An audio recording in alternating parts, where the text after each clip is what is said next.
Will the coronavirus change business forever? Hey, it's Dustin Oldfather from the Oldfather Group of Sotheby's International Realty and owner of Motto Mortgage Prosperity. Obviously, it's a very volatile time in the world. People are very concerned about the impact of the coronavirus and then the impact on those markets. When we look back historically, maybe something that would be analogous, but certainly not in the depth of scope, would be what happened on 9/11. And then at that time, there were obviously the real estate market was heavily suppressed for some time after that. Actually, in some places, it was down 50 to 60%.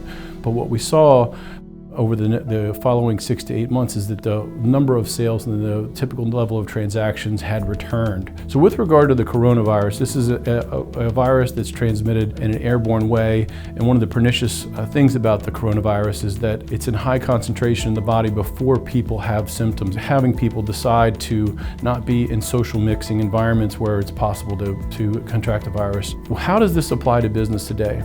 Well, the first, obviously, is that people are choosing not to be in large public environments or areas where there's a lot of mixing of people. But if we think about how this impacts society, let's say that this becomes the new normal, where people now choose not to go to as many social functions and they do things more virtually. And from an employee perspective or an employer's perspective, also you have a virtual workforce. Well, you have a very big sea change in the way that things are done. As it applies to real estate, where we're at is the technology is here for a virtual experience. And it's something that has been part of the vision for Zillow as well as many of the online portals.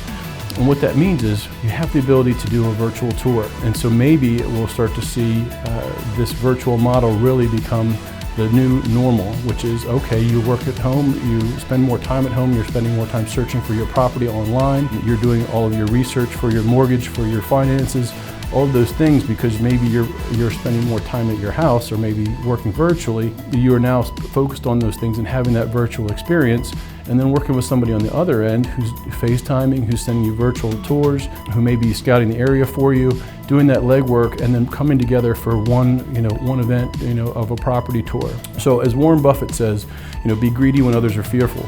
And so this is one of those times where there's panic setting in the market. And so for smart investors, this is a great time with the level of interest rates to consider what impact that's having. Obviously, the stock markets have been affected. And what that also means is that there's people who are going to be a little bit timid about their housing purchase. And if people are being timid in a time where you have low interest rates and you've got limited inventory, then you've got a great sense and a great choice as a buyer for some of the best properties that are available.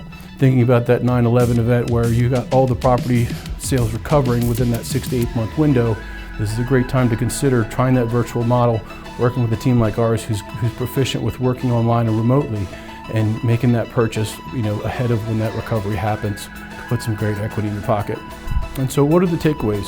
Smart agents are going to be reaching out and reminding their clients that this is a time to really consider digging in and getting the best value that you possibly can while other people are afraid. And then two, for consumers, this is a great time to look at your equity, consider what would be a great interest rate, what would be the best product for you if you're thinking about a refinance and or a purchase, and then to indulge in that online process.